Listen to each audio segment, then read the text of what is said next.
The late hour in Judge Evelyn Reed's chambers was marked not by silence, but by the relentless, almost surgical hum of her high-performance air purifier, a sterile counterpoint to the controlled chaos of her desk. Stacks of legal briefs rose like miniature skyscrapers, each annotated with a meticulous precision that spoke volumes of her dedication. Legal tomes lay open, their pages filled with the intricate dance of statutes and precedents, illuminated by the focused beam of her task lamps. This was Evelyn's sanctuary, a space where the complexities of the world outside were distilled into the stark, unyielding logic of the law. At 43, Evelyn carried herself with a quiet authority that transcended her relatively recent appointment to the district court bench. Her movements were economical, her gaze piercing, reflecting a mind that moved with the disciplined efficiency of a finely tuned machine. Her recent elevation to the bench had not been without its accompanying whispers. In a judicial landscape still predominantly white and male, a black woman, particularly one known for her uncompromising adherence to procedure, often found herself navigating a subtle yet persistent undercurrent of skepticism. Evelyn was keenly aware of these unspoken doubts, the polite inquiries thinly veiling implications of tokenism. Yet, she rarely, if ever, engaged. Her response was always the same, a quiet intensification of her work, a deepening of her commitment to the impartial application of justice. Her rulings, often lauded for their clinical precision, were a testament to her belief that the law, correctly interpreted and applied, was the ultimate equalizer. Tonight, the focus of her meticulous attention was the sprawling financial fraud case against Thomas Miller. Miller, a titan of industry whose name was synonymous with ruthless acquisition and intricate corporate maneuvering, was facing charges that threatened to unravel decades of illicit dealings. Evelyn understood the enormity of the task before her. A single misstep, a procedural oversight, could provide an opening for Miller's formidable legal team, jeopardizing years of painstaking investigation. She meticulously cross-referenced documents, her eidetic memory recalling obscure legal precedents, ensuring every aspect of the prosecution's case and every potential defense angle had been thoroughly considered. It was this very dedication to fairness, often misinterpreted as aloofness, that had led to a small, telling encounter just the day before. As Evelyn had navigated the bustling courthouse corridors, a flash of red in her peripheral vision caught her attention. Near the administrative offices, a young court clerk, Sarah Lee, a recent law school graduate with an earnest face and a perpetual air of diligent anxiety, was caught in the crosshairs of Mr. Harrison. Harrison, a veteran defense attorney whose reputation for aggressive courtroom tactics extended to his daily interactions, was a man who exuded an almost theatrical sense of self-importance. He was in the midst of a very public, very loud dressing down of Sarah over a misplaced file. "Incompetence, Ms. Lee. Utter incompetence. Do you comprehend the gravity of a missing document in a class-action lawsuit? My billable hours, young lady, do not account for your organizational deficiencies." His voice, amplified by the marble acoustics, drew hushed glances from passers-by, and Sarah visibly wilted under the barrage, clutching her binder as if it might shield her from his verbal assault. Evelyn, her hand already reaching for the polished brass handle of her chamber's door, paused. Her first instinct, the one forged in the crucible of her former career, was to intervene directly, to quell the injustice with a swift, decisive word. But experience had taught her a different kind of power. Public confrontation, she knew, often inflamed the very aggressions it sought to extinguish. Instead, she allowed herself a moment of observation, noting Harrison's puffed-up chest, the thinly veiled disdain in his eyes, and Sarah's trembling lip. The scene was a microcosm of the casual abuses of power she had long fought against. Later that afternoon, after her last scheduled hearing, Evelyn meticulously drafted an email. Not to Harrison, but to the Chief Judge's office. Her words were carefully chosen, devoid of accusation, steeped in objective observation. She began by commending Sarah Lee's consistent professionalism and tireless work ethic, citing specific instances of the young clerk's efficiency. Then, with a subtle pivot, she expressed a mild concern regarding the overall decorum observed in the administrative corridor, noting that while Vigorous advocacy is essential. Interactions should always reflect the highest standards of professional courtesy, particularly between senior counsel and junior court staff. No names were directly named, no accusations hurled, but the message, delivered with the quiet authority of a respected colleague, would resonate. Before leaving for the day, she also left a small, handwritten note on Sarah's desk, tucked beneath a stack of freshly organized files. "Your diligence is a quiet strength. It is seen. Keep going." As the first faint streaks of dawn painted the sky outside her window, Evelyn finally closed the Miller file, her mind already shifting to the day ahead. She stretched, her muscles responding with a practiced ease that belied her sedentary profession. It was a physical discipline honed by years of rigorous training, a stark contrast to the intellectual rigors of law. Most people wouldn't know it, but before she wore the black robes of justice, Evelyn Reed had worn the dark suit of a protector. A small, slightly faded photograph, turned face down on her desk, offered a veiled glimpse into that past. A younger Evelyn, her face stern and focused, standing sentinel, a blurred landmark in the background hinting at a world of high stakes and concealed threats. Every morning, long before the courthouse stirred to life, she was in a quiet gym, pushing her body through the demanding routines of Krav Maga, each punch and kick a silent echo of a life once lived on the front lines. And tucked deep within a small, worn leather wallet she always carried, secured with a Velcro flap, lay a gleaming silver badge, a symbol of a profound power, a storied past with the United States Secret Service she rarely, if ever, spoke of, but which informed her every judgment. The very precision of her present life was built on the disciplined foundation of her former one. The morning of the Miller trial arrived, bathed in a cold, clear light that seemed to promise unyielding truth. The courtroom, an arena of solemn judgment, buzzed with an undercurrent of heightened anticipation. Thomas Miller, a man whose tailored suits and carefully coiffed silver hair masked a ruthless ambition, took his place at the defense table, exuding an air of almost condescending self-assurance. Evelyn felt the familiar weighty embrace of her judicial robes, the cool wood of the bench beneath her hands. This was her domain, a place where the scales of justice, cold and impartial, were meant to balance. She was ready. The air in courtroom 3B crackled with the low hum of hushed conversations and the rustle of papers, a prelude to the legal drama about to unfold. Journalists, their notebooks poised, scribbled furiously, their camera lenses glinting under the diffused light of the chandeliers. Thomas Miller, seated at the defense table, exuded an almost theatrical calm, his posture radiating an assurance born of wealth and a lifetime of circumventing consequences. He occasionally offered a dismissive half-smile to his defense team, as if the proceedings were merely an inconvenient formality.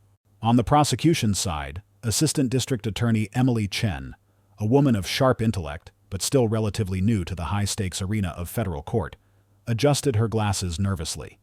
She was meticulous, driven by a fierce desire for justice, but the sheer gravitas of facing a legal titan like Miller, combined with the intense media scrutiny, made her hands tremble ever so slightly as she organized her files.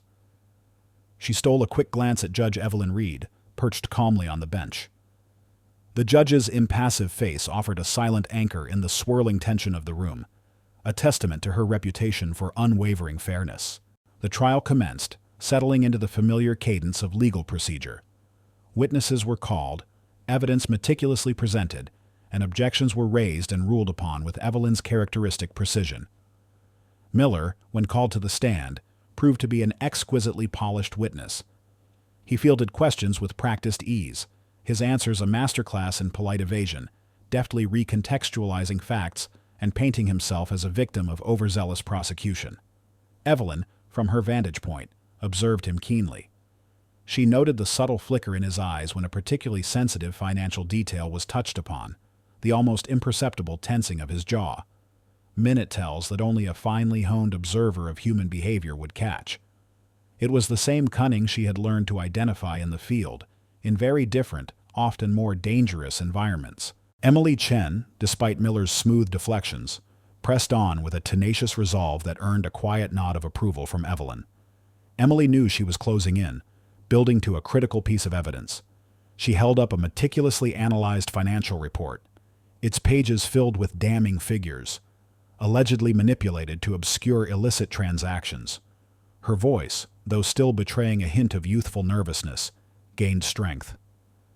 "Mr. Miller," she began, her gaze unwavering, "can you explain why this specific offshore transaction, dated March 15, 2023, shows a discrepancy of over $200 million when cross-referenced with your company's public filings for the same period?"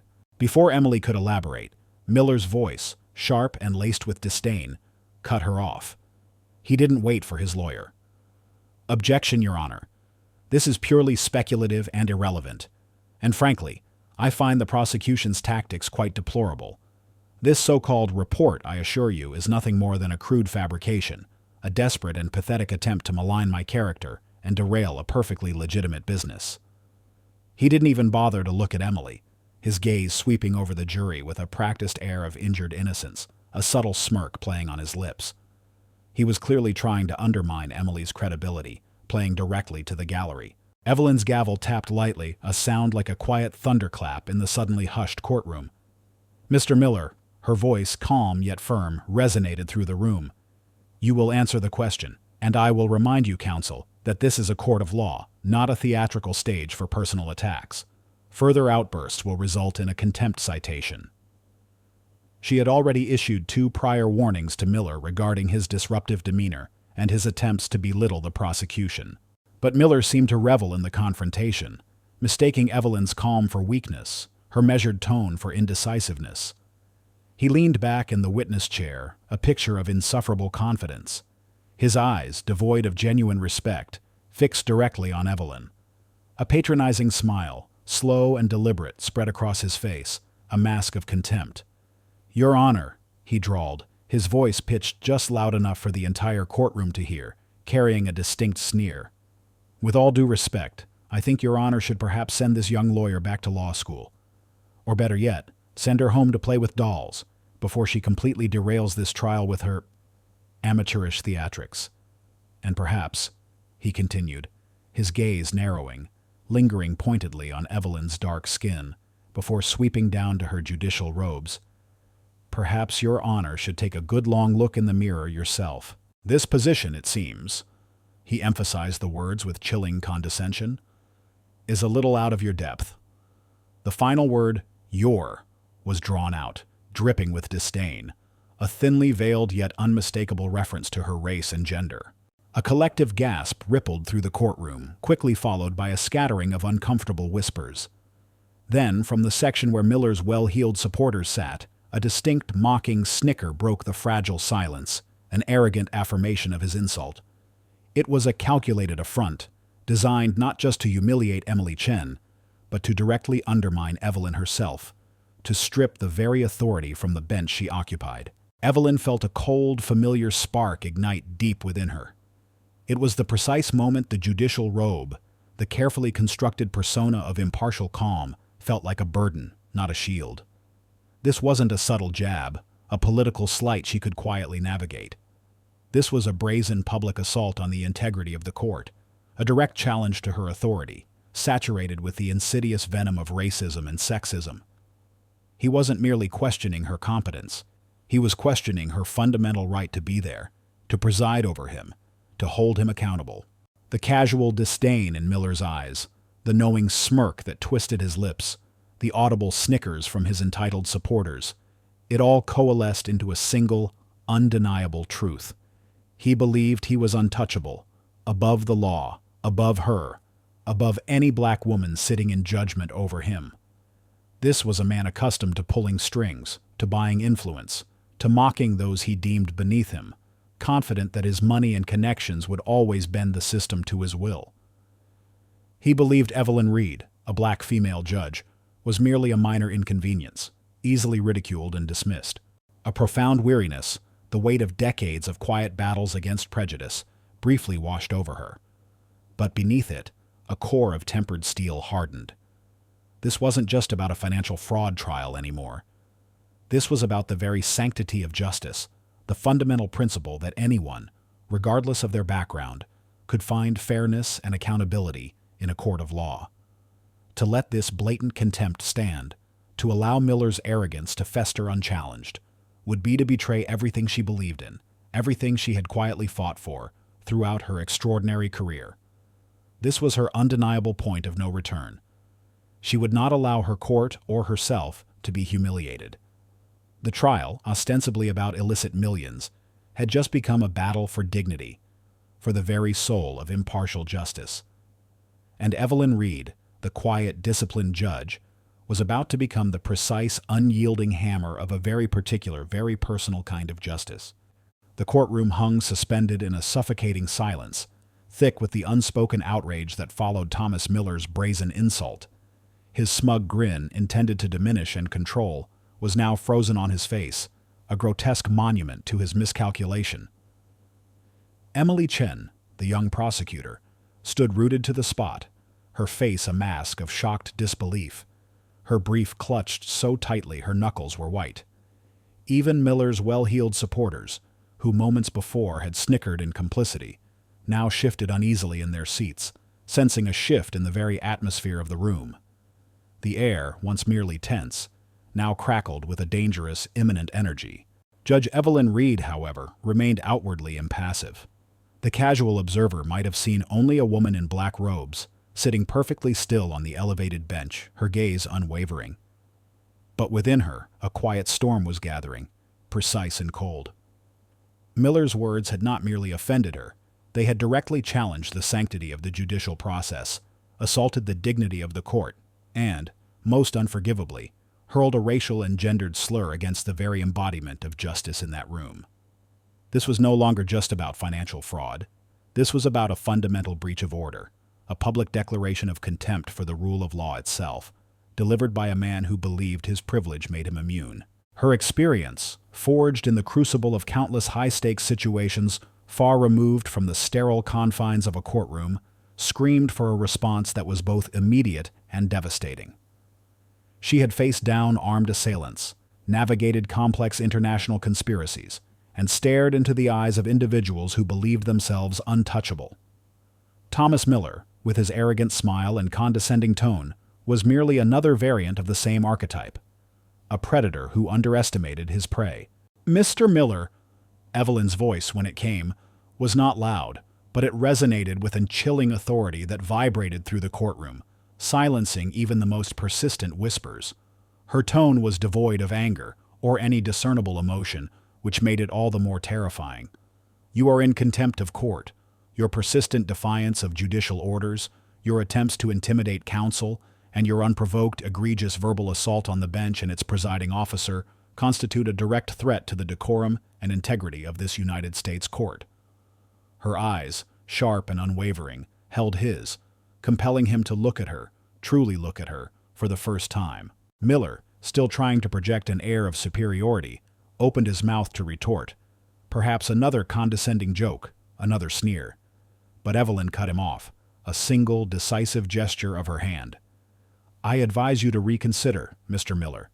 Every word you utter now, every movement you make is being duly noted and will be accounted for." He tried to force a laugh, a dismissive scoff, but it died in his throat. The cold steel in Evelyn's gaze was unsettling. It was the look of someone who saw through him, not just to his words, but to the rot beneath. He shifted uncomfortably in the witness box, a flicker of something akin to fear beginning to dawn in his eyes. Then, with a deliberate, almost ritualistic movement, Evelyn reached into the inside pocket of her judicial robe. Her hand emerged, clutching a small, worn leather wallet. It was an unassuming object, one she had carried with her for decades, a quiet repository of her true history. The courtroom held its breath, wondering what mundane object she might produce, perhaps a more formal identification, a court order, a rule book she intended to read aloud. She unfastened the Velcro flap with a soft, almost imperceptible tear. Her fingers, nimble and practiced, slid out a gleaming object. It wasn't a judicial ID. It wasn't a driver's license. Under the harsh courtroom lights, a United States Secret Service USSS badge flashed, its polished silver surface reflecting a blinding glint. The eagle, the shield, the intricate engravings, all were unmistakable. Evelyn did not speak. She simply held the badge aloft, just for a few seconds, long enough for the light to catch it, long enough for its stark, undeniable authority to sink into the collective consciousness of the room. Her arm remained steady, her expression unreadable, a silent declaration more powerful than any shouted reprimand. The badge, a symbol of unwavering protection and relentless investigation, hung in the air, a stark counterpoint to the contempt Miller had just displayed. A collective gasp swept through the courtroom, followed by a profound, almost terrifying silence. The single snicker from Miller's supporters died abruptly, choked off by dawning horror. Faces, which moments before had held casual disdain or bored indifference, were now etched with incredulity and dawning dread. This wasn't just a judge. This was something else entirely. Miller himself, who had been trying to regain his composure, saw the badge. His face, which had been set in an arrogant sneer, instantly froze. The color drained from his cheeks, leaving him a sickly, pallid white. His jaw went slack, his eyes wide with a sudden, dawning comprehension. The blood drained from his face, leaving it pasty and ghost-like. His carefully constructed facade of invincibility shattered in an instant. The USSS, a former agent, sitting on her bench, presiding over his financial fraud case. The implications were a cold, hard slap to his overinflated ego, a sudden, brutal shattering of his sense of untouchable privilege. His eyes darted nervously from the badge to Evelyn's unflinching gaze, then to his own lawyer, a silent plea for rescue. His attorney, Mr. Davies, a man usually unflappable and notoriously unflustered, also saw the badge. His eyes widened to saucers, and he suddenly looked as if he might vomit. He instinctively reached over and roughly pulled Miller's arm, forcing him to sit back down in the witness box, whispering urgently, his voice raw with terror. "Miller, for God's sake, sit down. Do you have any idea what you've just done?" Davies knew the USSS. He knew their investigative tenacity, their unwavering focus on financial crimes, their protection of the highest echelons of government. To insult a former agent, a former protector, in open court, especially one now sitting as a federal judge, was not merely contempt. It was an act of professional suicide, potentially legal suicide. Emily Chen, the young prosecutor, also stared at the badge, her initial shock slowly giving way to a wave of profound awe and vindication. She had sensed a quiet strength in Judge Reed, but this was an entirely different level of authority, an unexpected depth of power that transcended the courtroom. A wave of relief, coupled with a surge of renewed confidence, washed over her. Her judge, the woman who had been publicly scorned, was not just capable, she was a formidable hidden force. In the press box, the journalists, who had been furiously typing, paused, their fingers hovering over keyboards. They had just witnessed a moment of pure, unadulterated drama. The headline wrote itself, "Judge flashes USSS badge after defendant's racist taunt." This wasn't just a trial, it was a phenomenon.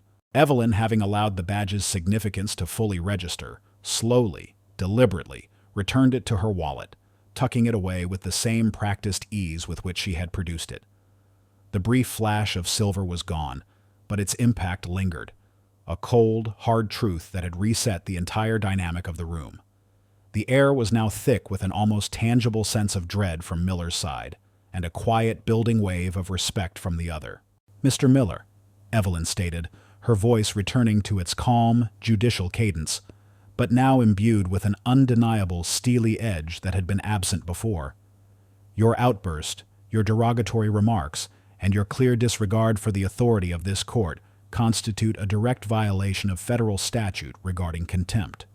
Furthermore," she continued, her eyes holding his, "your insinuations regarding fabricated evidence and your attempts to discredit counsel will be met with the full investigative power available to this court. We will now take a 15-minute recess. When we reconvene, Mr. Miller, you will be prepared to answer my questions regarding your testimony, and you will do so with the respect due to this court. Fail to do so, and your next stop will be a holding cell." She brought her gavel down, not with a bang, but with a precise, resonant thud that echoed through the stunned silence. "Court is in recess." As she rose from the bench, her movements fluid and controlled, she did not look at Miller. She did not need to. His fear, his utter defeat, was palpable. He sat slumped in the witness box, a powerful man reduced to a quivering shell. The mockery in his eyes had been replaced by stark terror. He knew now. He had not merely insulted a judge. He had insulted a former Secret Service agent, a woman whose training taught her to detect deception, to protect integrity, and to pursue justice with an unwavering, relentless focus.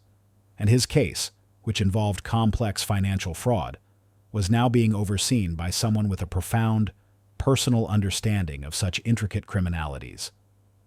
The initial confrontation was over, and the tables had not just turned. They had been flipped with a devastating, undeniable force. The gavel's final thud echoed in the suddenly empty courtroom, a stark punctuation mark on the stunning revelation. Thomas Miller, slumped in the witness box, looked less like a financial titan and more like a deflated balloon, his arrogance having escaped in a silent rush. His lawyer, Mr. Davies, was frantically whispering into his ear, his face a mask of horrified disbelief.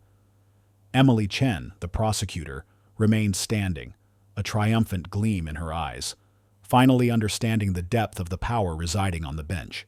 Judge Evelyn Reed, however, was already retreating to her chambers. The dramatic unveiling of her USSS badge had served its immediate purpose. It had silenced Miller and reasserted the court's authority. But the battle was far from over. She knew that such a public display, while effective, would inevitably draw scrutiny, not just from the press, but from within the very institution she served. Her chambers, usually a quiet sanctuary, now felt like a lonely arena. The silence was heavy, punctuated only by the soft hum of the air purifier. She sank into her leather chair, the weight of the moment pressing down on her.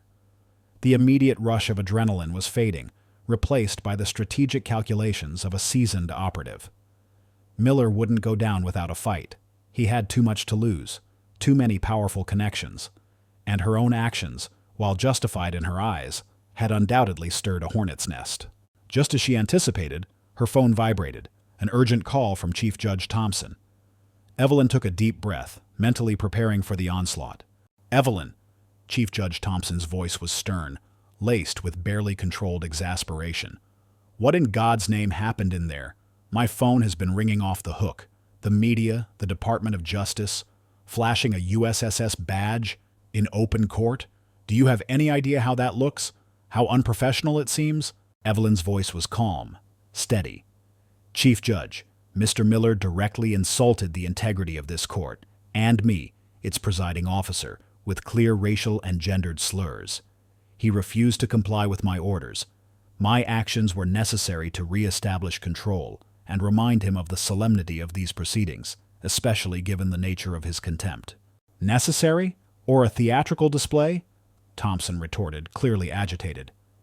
"You are a judge now, Evelyn, not an agent on a dignitary protection detail. We operate by the book, by the rules of judicial conduct. This could be seen as an abuse of your authority, using a past affiliation to intimidate a defendant. Do you understand the implications? Rumors are already spreading that you're unstable, that you're playing politics, that you're an activist on the bench." Evelyn's grip tightened on the phone. The insidious whispers she had always ignored were now amplified, weaponized against her. She understood the tightrope she walked. A black female judge, already under scrutiny, had just pulled a stunt that, in some circles, would be seen as an outrageous breach of decorum. Her integrity, her reputation, even her future on the bench, hung by a single hair. "Chief Judge," Evelyn interjected, her voice firm, "my actions were in direct response to a contemptuous and discriminatory act. Furthermore, given Mr. Miller's financial crimes, my background as a financial fraud investigator within the Secret Service is not merely an affiliation, it is a directly relevant expertise. His contemptuous behavior, coupled with the nature of his alleged crimes, leads me to believe he poses a significant flight risk and may attempt to obstruct justice further. My concern is not personal. It is for the integrity of this trial and the pursuit of justice." Thompson sighed, a frustrated sound. "Fine, Evelyn, fine. But this has put us in an impossible position. The defense is already screaming for a mistrial, citing judicial bias and improper conduct. The optics are terrible. We need to handle this delicately. I'm calling an emergency meeting with the Judiciary Committee this afternoon. You will be there. You need to explain yourself and convince them this isn't a pattern of behavior." The call ended. Evelyn leaned back, her mind already racing. This was the gauntlet. She was isolated, facing judgment not just from the public and the defendant, but from her own peers. The very system she had sworn to uphold was now questioning her methods. The ticking clock wasn't just about Miller's trial. It was about her entire judicial career. The longer the uncertainty lingered, the more damage it would inflict, creating doubt in the validity of any future rulings she might make. She had to act decisively, not just to save her reputation, but to ensure Miller faced the full force of the law. She knew Miller's tactics. He would try to leverage this incident, portraying himself as a victim of an overzealous, biased judge. He would use his political connections, his vast wealth, to muddy the waters, to force a recusal, or even worse, to get the entire case thrown out. The thought of Miller walking free because of her actions, because she was forced to defend herself, was intolerable. The public, too, might see her as just another angry black woman, vindictive and uncontrolled, rather than a judge fighting for justice. This was a battle for perception as much as for legal truth. Evelyn stood up and walked to the window, looking out at the city skyline. She closed her eyes, visualizing the precise details of Miller's financial machinations, recalling the patterns of fraud she had seen countless times during her USSS days. The very expertise she had honed to protect the nation, now under scrutiny. This was a different kind of pressure, a quiet, insidious threat to her very being. She opened her eyes, resolve hardening her jaw. She wouldn't just defend her actions, she would turn this crisis into an opportunity. Miller's contempt, his open racism, had been a gift. It had allowed her to reveal a hidden aspect of her power, to hint at an expertise that went far beyond legal textbooks. She pulled out her secure, government-issued tablet, a relic from her USSS days, maintained under special protocols. Her fingers, still possessing the speed and precision of a seasoned investigator, began to tap furiously. She started compiling a detailed dossier, not just on Miller's contempt, but on the deeper, more complex web of his financial activities that her USSS background had made her uniquely positioned to notice.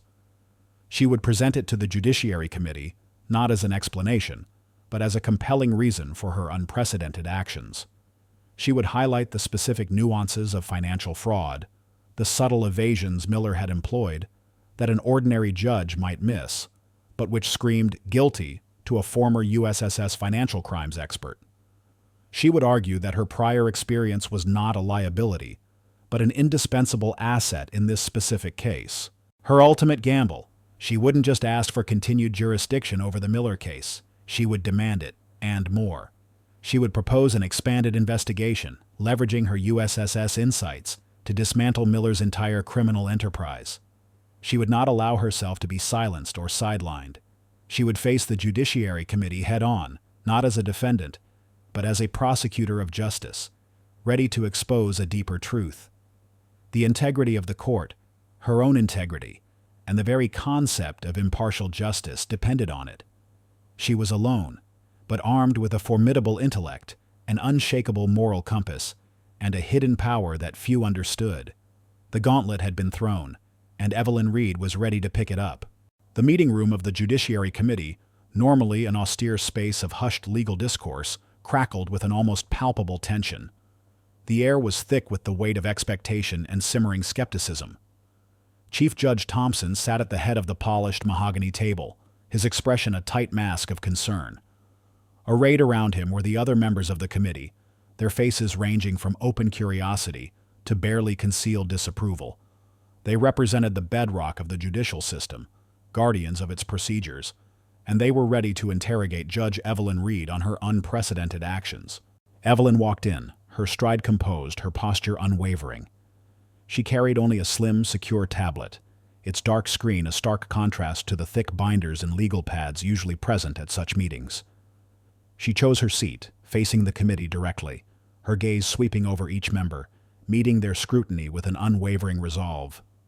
She was not here to apologize for her actions. She was here to justify them and to expose a truth far more profound than a single act of contempt.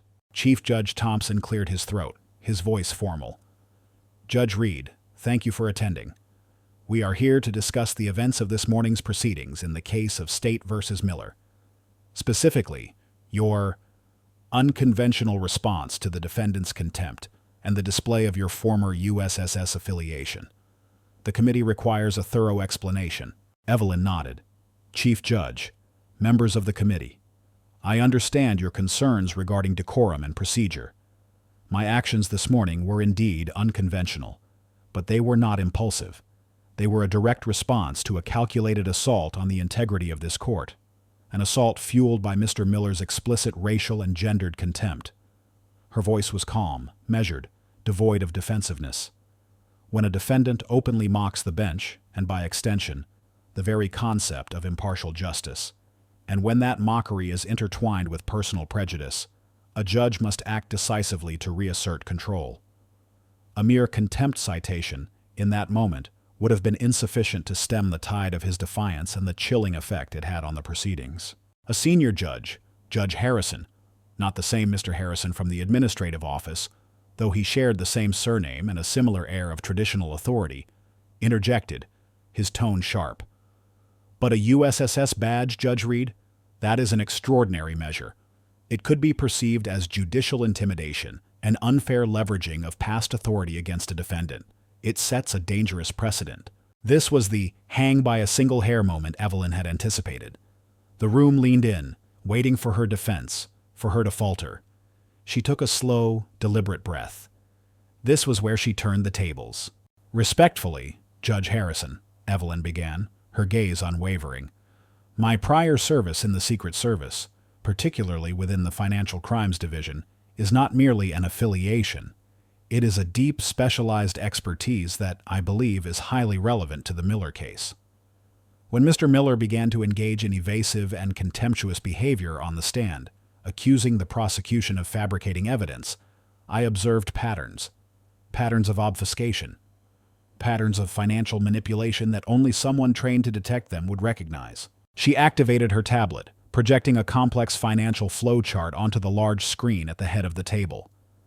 It was a diagram teeming with arrows, offshore accounts, shell corporations, and coded transactions, far more detailed than anything presented in Emily Chen's initial discovery. While preparing for this trial, Evelyn continued, her voice now morphing into the precise, analytical cadence of a seasoned investigator, my USSS training compelled me to look beyond the surface. I independently cross-referenced publicly available data with the prosecution's initial filings. What I found were anomalies, glaring discrepancies that point not just to the charges Mr. Miller faces, but to a significantly larger, more sophisticated money laundering operation far beyond the scope of this current indictment. She tapped the screen, highlighting a series of interconnected transactions that seemed innocuous on the surface, but, under her analysis, formed a sprawling web. These are not just isolated incidents of fraud, she explained, pointing to various nodes on the chart. This is a systemic, multi-layered criminal enterprise. Mr. Miller's contempt this morning, his desperate attempt to derail the trial, was not just arrogance. It was a calculated act to prevent us from uncovering this deeper network. The committee members, initially skeptical, began to lean forward, their expressions shifting from doubt to intense fascination.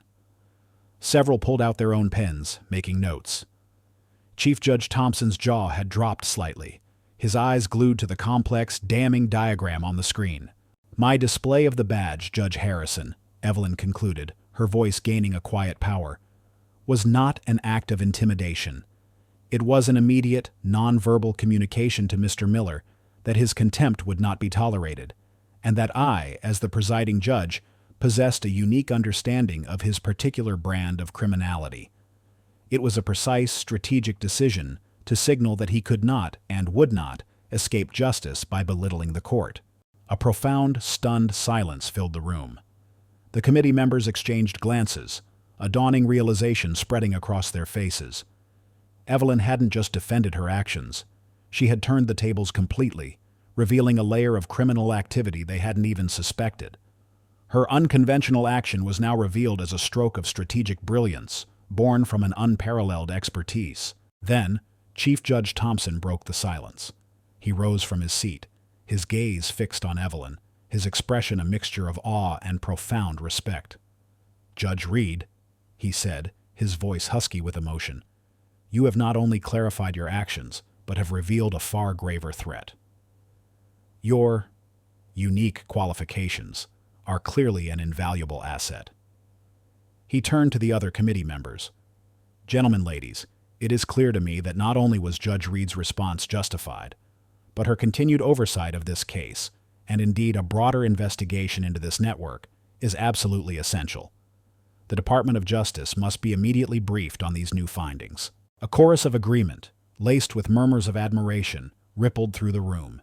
The tide had turned completely. Evelyn hadn't just survived the gauntlet, she had conquered it, transforming a moment of public scrutiny into a powerful testament to her unparalleled capabilities. Meanwhile, back at the courthouse, Thomas Miller, still reeling from the USSS badge reveal, sat in a small, windowless holding cell. His lawyer, Mr. Davies, frantic and pale, had just delivered the devastating news. The chief judge was refusing to entertain a mistrial, and worse, the Department of Justice was now getting involved in an expedited capacity. Miller's carefully constructed world was crumbling. His laughter, his contempt, had been his undoing. As the news from the Judiciary Committee meeting reached the courthouse, carried by frantic phone calls and hushed whispers, the reaction was immediate and seismic.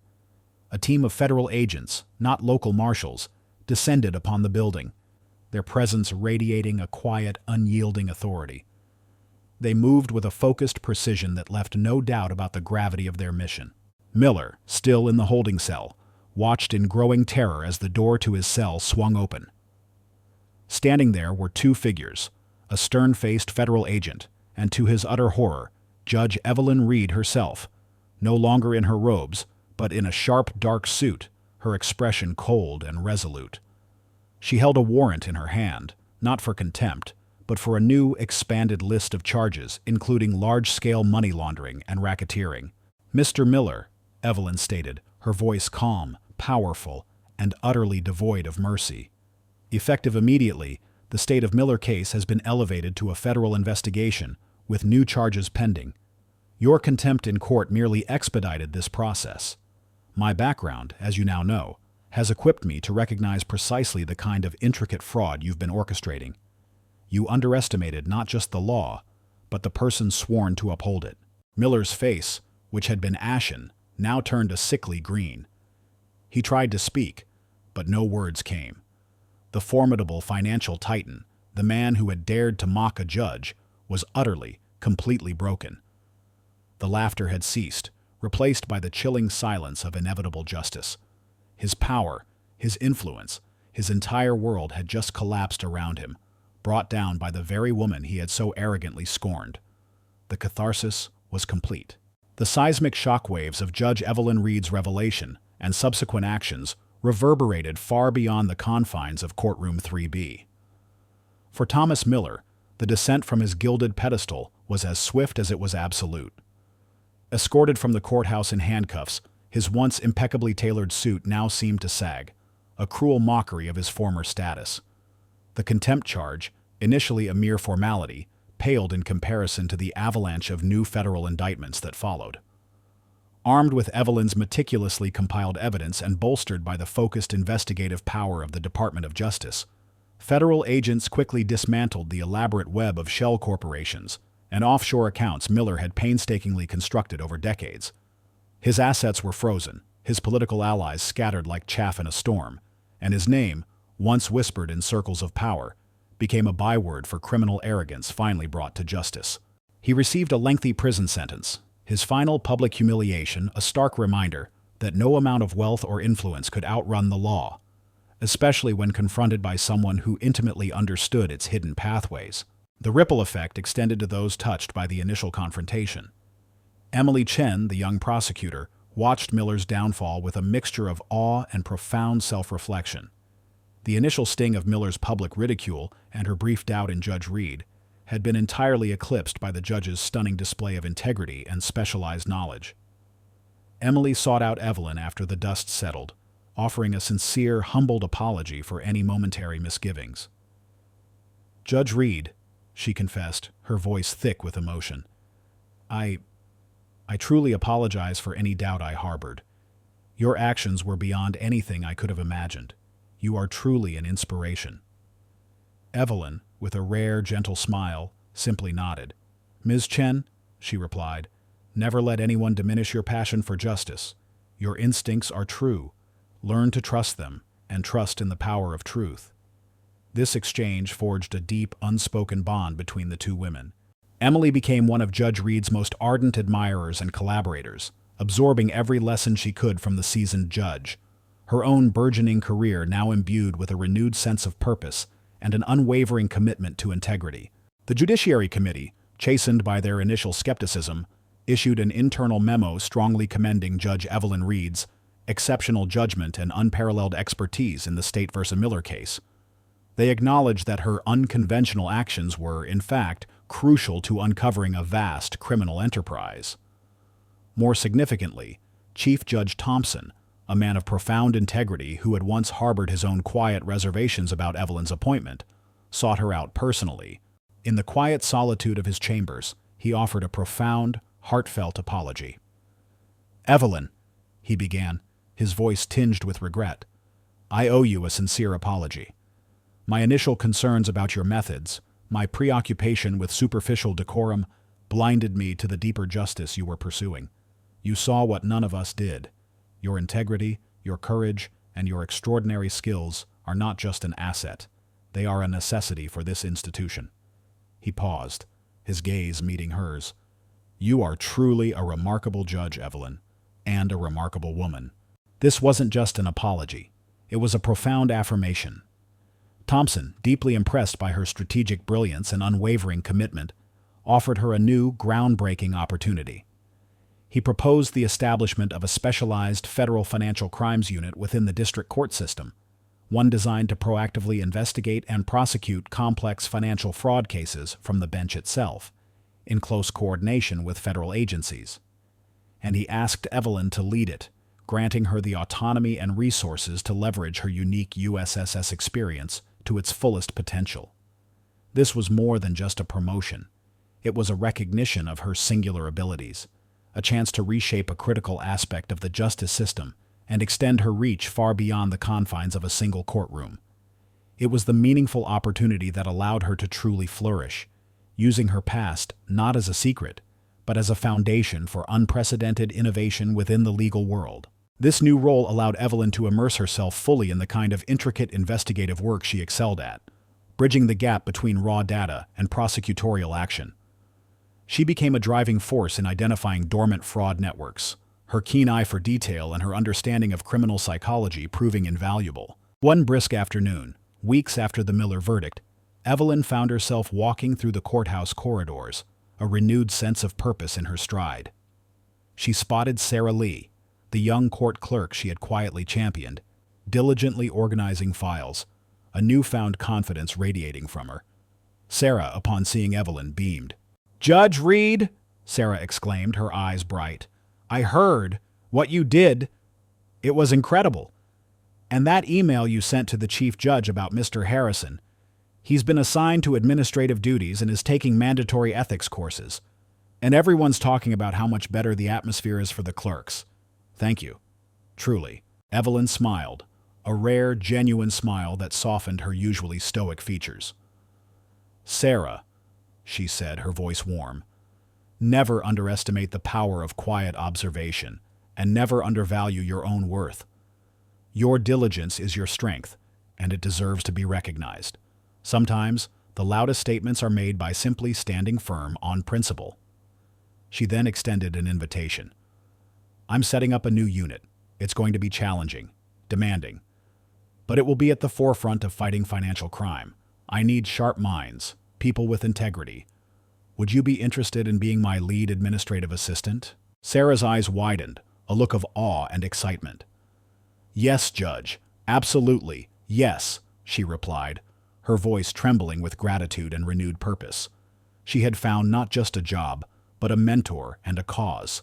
The courthouse, once a place of subtle biases and entrenched power structures, began to subtly transform under Evelyn's influence. Her calm, decisive actions had cleared the air, demonstrating that true authority stemmed not from intimidation or prejudice, but from unwavering integrity and a profound commitment to justice. The atmosphere was no longer cold and impersonal, but imbued with a quiet professionalism that valued merit above all else. Evelyn had not just won a case. She had sparked a quiet revolution within the halls of justice. 2 years later, the very air within the federal courthouse seemed to hum with a different kind of energy. It was still a place of somber proceedings and weighty decisions, but under the quiet, transformative influence of Judge Evelyn Reed, it had become a truer bastion of justice. The echoes of Thomas Miller's sneering contempt had long faded, replaced by a pervasive atmosphere of respect and merit. Judge Evelyn Reed, now celebrated not just for her keen legal mind but for her unyielding integrity, had become one of the most revered figures in the U.S. judicial system. The specialized federal financial crimes unit she spearheaded had flourished beyond all expectations. Her unique blend of judicial authority and deep investigative acumen, forged during her years with the USSS, proved to be an unstoppable force against white-collar crime. Under her guidance, the unit had dismantled several intricate fraud networks, recovering billions in illicit gains and restoring public faith in the government's ability to prosecute even the most sophisticated criminals. She still carried her USSS badge, not as a tool for confrontation, but as a silent, personal reminder of the principles that guided her. Her initial nickname, the Quiet Hammer, had evolved. Now, whispers in legal circles referred to her as the Architect of Justice, acknowledging her profound impact on systemic change. She still maintained her disciplined routine, rising before dawn for Krav Maga, her mind as sharp and agile as her body. This wasn't merely about personal success. It was about ensuring that the scales of justice were balanced for everyone. Emily Chen, inspired by Evelyn's courage, had ascended rapidly within the prosecution ranks. She was now a lead prosecutor in complex financial cases, renowned for her meticulous preparation and unwavering ethical stance. She became a mentor herself, actively seeking out and nurturing young lawyers, particularly women and minorities, instilling in them the same principles of integrity and resilience that Judge Reed had embodied. She often cited Evelyn's story, a powerful testament to standing firm in the face of prejudice. As for Mr. Thomas Miller, his reign of financial tyranny was a distant, bitter memory. He languished in a maximum security federal prison, his vast wealth confiscated, his power utterly extinguished. His downfall served as a permanent, chilling deterrent, a stark demonstration that no one, regardless of their perceived status, was above the law when Evelyn Reed was on the bench. Evelyn's impact extended far beyond the courtroom. Driven by a profound desire to ensure that talent and integrity were never overlooked due to prejudice, she established the Evelyn Reed Fellowship for Judicial Diversity. This national program provided scholarships, mentorship, and practical training for aspiring legal professionals from underserved communities, encouraging them to pursue careers in the judiciary and federal law enforcement. She frequently delivered keynote addresses at legal conferences and universities, sharing her own story not as a tale of personal triumph, but as a call to action for systemic change. Her speeches resonated deeply, inspiring a new generation to champion justice with both intellect and unwavering moral courage. On a crisp autumn afternoon, Evelyn sat in her chambers, reviewing a case file. A knock at the door, and her lead administrative assistant, Sarah Lee, entered, a stack of freshly organized documents in her hand. Sarah, now a confident and indispensable part of Evelyn's unit, moved with a quiet efficiency that belied her once nervous demeanor. She had found her purpose, thriving under Evelyn's mentorship.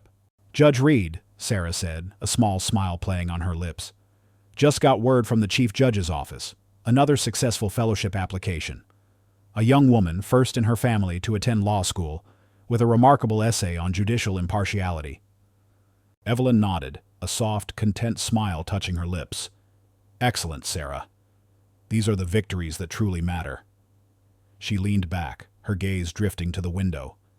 Outside, the city skyline shimmered in the afternoon light, a sprawling testament to human ambition and complexity. She thought of the young woman, eager and bright, embarking on her own journey into the law. Evelyn no longer needed to carry her badge openly. Its power was woven into the very fabric of her reputation, her actions, and the institutions she helped reform. Her presence alone, her unwavering commitment to fairness, now commanded the ultimate respect. She had not just served justice, she had built a pathway for generations to come. The quiet, disciplined judge, once underestimated, had transformed the landscape, ensuring that the halls of justice truly echoed with the promise of equality for all. If this story stirred your heart, if it reminds you that courage can alter destinies and that light always finds a path even in the deepest darkness, please leave a comment. Share this story with those who need inspiration. Like, subscribe, and hit the bell to never miss our upcoming stories.